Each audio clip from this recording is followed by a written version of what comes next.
सोलापूरच्या पूर्व भागात असलेलं श्री व्यंकटेश्वर मंदिर अर्थात बालाजी मंदिर शनिवार असल्यामुळं आणि सुट्टीचा वार असल्यामुळं आज मंदिरात पूर्व भागातील तेलुगू भाषिक बांधवांनी खूप मोठी गर्दी केली आहे।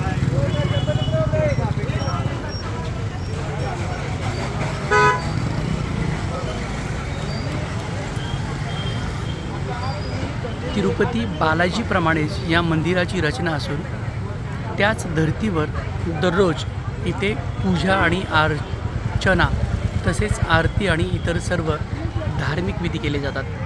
त्यामुळेच दररोज सायंकाळी या मंदिरात दर्शनासाठी भाविक जमा होतात। इथला प्रसाद, इथला पुलगोरा, इथला गंध लावणं त्यामुळं एक वेगळी छाप या मंदिराची पडते।